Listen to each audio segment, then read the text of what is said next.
Assalamualaikum warahmatullahi wabarakatuh. Perkenalkan, nama saya Andika Permana dan teman saya yaitu Siti Nurul Hidayah.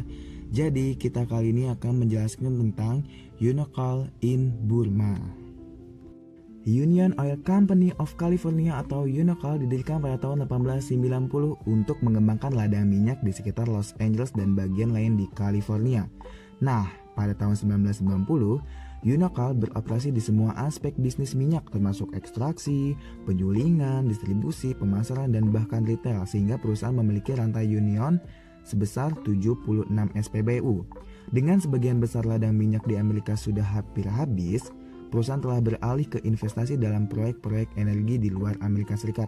Nah, salah satu proyek internasional yang menarik perhatian itu adalah ladang gas alam yang disebut Yadana Field milik Burma. Di perkiraan ini, ladang mengandung 5 triliun kubik gas, cukup untuk 30 tahun menghasilkan gas alam secara terus-menerus. Kenapa Unocal memilih Burma?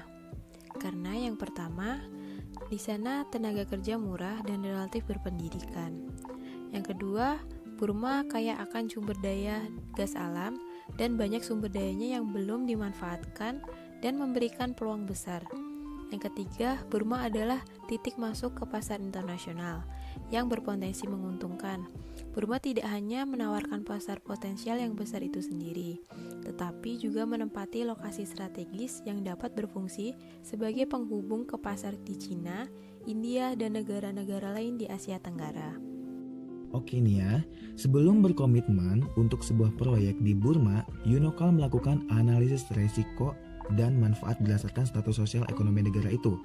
Di sini ada pro dan kontra. Pro-nya ini tenaga kerja murah dan berpendidikan, banyak sumber daya yang belum dimanfaatkan, titik masuk ke pasar internasional sangat mudah, mendapatkan dukungan militer. Tetapi ada kontranya yaitu kediktatoran militer terus-menerus mengasingkan hak asasi manusia rakyat Burma.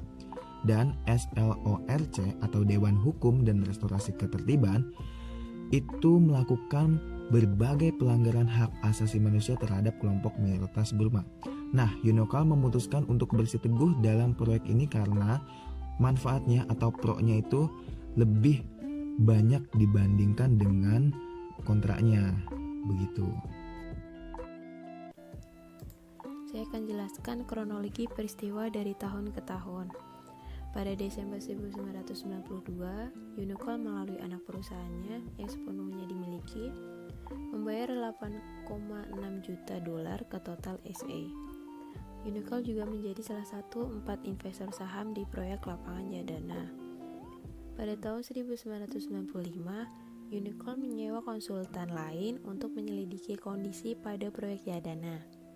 Pada tahun 1996, memulai pembangunan pipa, mulai termasuk membersihkan tanah, membangun jalan, camp, perumahan, dan fasilitas lainnya.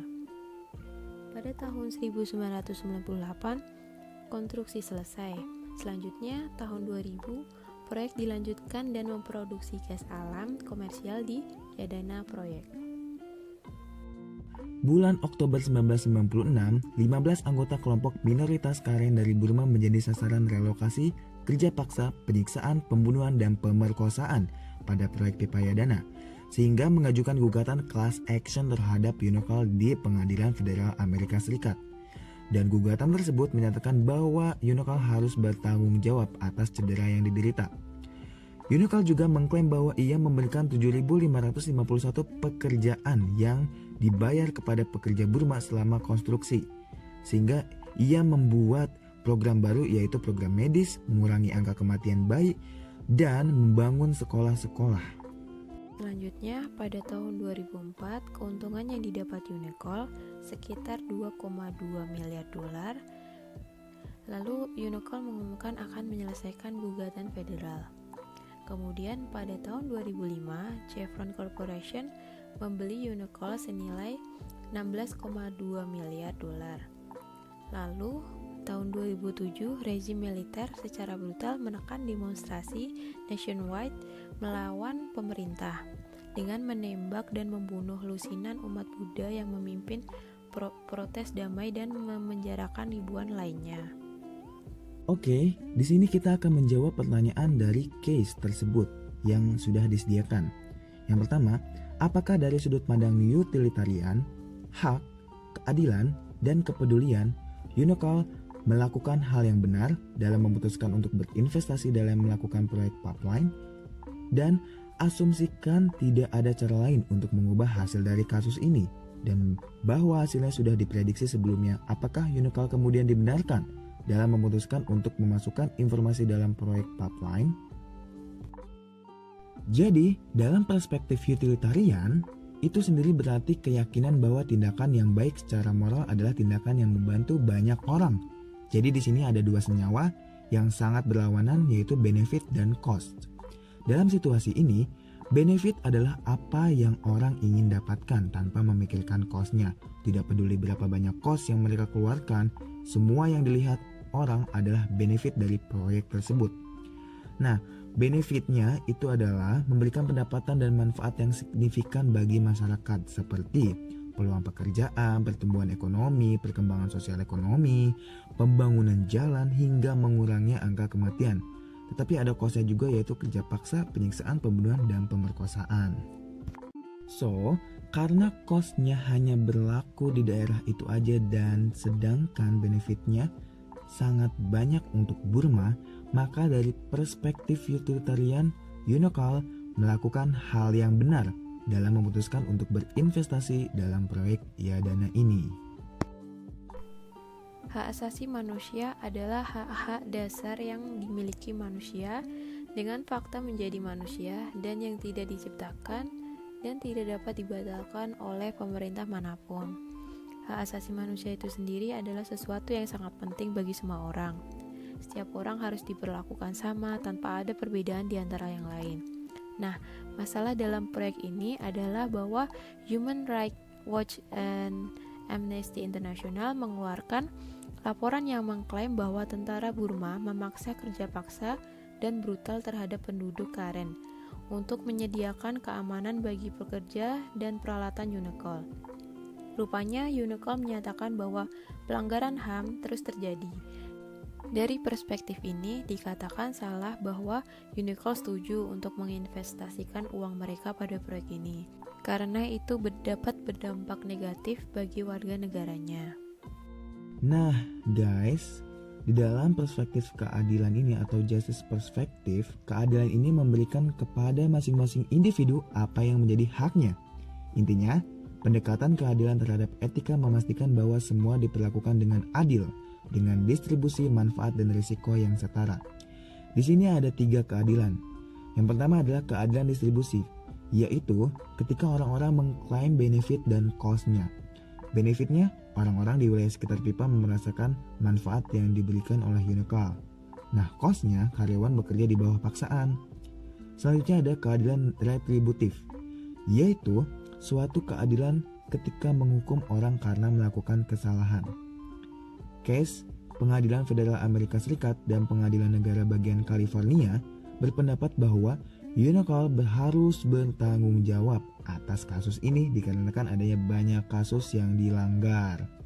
Selanjutnya yang ketiga yaitu keadilan kompensasi, yaitu suatu keadilan dengan mengembalikan kepada seseorang sesuatu apa yang hilang dari orang tersebut ketika seseorang melakukan kesalahan. Nah, Unocall mengumumkan bahwa mereka akan menyelesaikan gugatan federal ini. Dia akan memberikan kompensasi dan menyediakan dana sosial, sehingga tindakan Unocall tidak sepenuhnya salah dalam perspektif ini guys.